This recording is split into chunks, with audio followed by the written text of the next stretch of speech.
Konnichiwa. Salut à tous. Salut. On est parti de Tokyo hier. Ça fait une semaine qu'on est au Japon maintenant. Et aujourd'hui, on s'est dirigé vers le mont Fuji. Ah, et je te laisse le dire parce que j'arrive jamais. Alors, Fuji...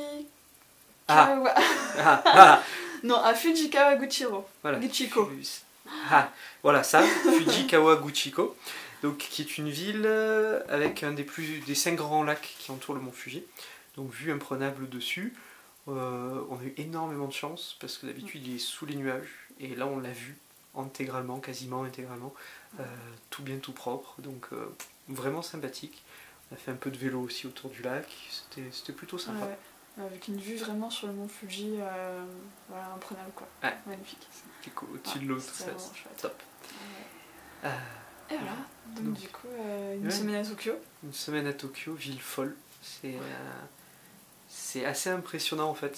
C'est à la fois normal, dans le sens, comme une ville, n'importe quelle ville française. Puis il y a des choses qui sont franchement pas banales, on va dire, qu'on n'a pas l'habitude de voir. Ça va être des magasins spécialisés sur 12-13 étages, où ils vendent des figurines en plastique, des grandes, des petites, des moyennes. Il n'y a que de ça, des cartes à collectionner, des armes en plastique, ils aiment beaucoup ça a priori. Pas mal, Voilà, des magasins d'informatique, en veux-tu en voilà, d'électronique. Oui, ils vendent de tout quoi. Des game stations. Ouais. Il y a des trucs sur 4-5 étages pour pouvoir jouer, il y a des jeux, il y a des machins, il y a des gens, ils sont là toute la journée, ils jouent, quoi, c'est impressionnant. Donc, avec un bruit ambiant horrible, enfin bon, bref. Ah, et le bruit. On n'arrivait pas à se parler l'un l'autre, tellement c'était violent, une machine à sous, c'était très très impressionnant. Et donc plutôt intéressant, vraiment impressionnant, ça dépayse clairement, il y a des choses folles. Il y a aussi des choses assez invraisemblables, enfin, juste sur les poubelles, quoi. Enfin, en fait, au Japon, ils ont une douzaine de sortes de poubelles différentes au niveau du tri, donc déjà ça c'est assez compliqué. Et en fait, dans la rue, il n'y a pas de poubelle, en fait. Voilà. Donc du coup, il nous arrivait de nous balader avec notre sac poubelle pendant toute la journée, à attendre une poubelle qui n'arrivait jamais, donc du coup, on a jeté à l'hôtel. Voilà. Et à l'hôtel, il y avait quand même un tri entre le combustible et le non combustible. Donc du coup, tu te poses des questions. Est-ce que ça brûle ou pas? Voilà. Est-ce que le plastique ça brûle? Est-ce que ça le brûle pas? Est-ce que voilà. Et tu te poses vraiment la question tout là. Voilà. Parce qu'il faut savoir qu'en vrai, ils ont une douzaine. Donc il y a du combustible, non combustible, du plastique, du métal, du verre, du papier. Il y a des briques Tetra Pak combinées là, avec aluminium, tout ça, blanc à l'intérieur. Pas blanc à l'intérieur, on va savoir ce que ça veut dire. Et puis ce concept de incinérable ou pas incinérable. Et du coup, on s'est posé la question dès qu'il y avait un peu de plastique dedans, ou un peu de carton dedans, ou machin, est-ce qu'on le met à droite ou est-ce qu'on le met à gauche. Ça a été amusant. Ouais, c'était assez amusant, ouais. Et ce qui est amusant, c'est que si la poubelle est la denrée rare au Japon, par contre les temples, t'en as tous les 100 mètres à peu près.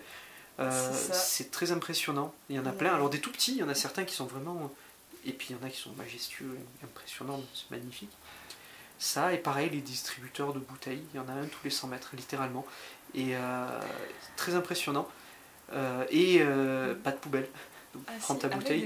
Avec une poubelle là. Avec une poubelle plastique. Mais uniquement avec une bouteille uniquement plastique. Pour pouvoir mettre les bouteilles plastiques. Voilà. Et pas tous. C'est tout. Parce que ça nous arrivait d'avoir des bouteilles vides aussi dans le sac à dos. Et à côté de ça, Tokyo, des parcs impressionnant, magnifique, culturellement c'est ouf. Des musées géniaux. La vie de nuit, en fait, on a pris le rythme, en fait, on se couchait assez tard, parce que dans la journée c'était vide, entre guillemets, mais c'est surtout le soir, les gens commencent à sortir 6-7 heures, et ça dure jusqu'à 11 heures, minuit. Il y a énormément de gens dans la rue, on peut manger pour pas trop cher, c'est plutôt chouette. Voilà, donc on essaiera de vous faire un petit article, avec tout ce qui nous a étonné, tout ce qui nous a impressionné, tout ce qui nous a plu. C'est plutôt une belle ville, en tout cas, une belle claque, un beau dépaysement. C'est clair. Bien sympa. Et du coup, on va passer la semaine qui vient, les quelques jours qui viennent là, dans les Alpes tokyoïtes, enfin dans les Alpes japonaises.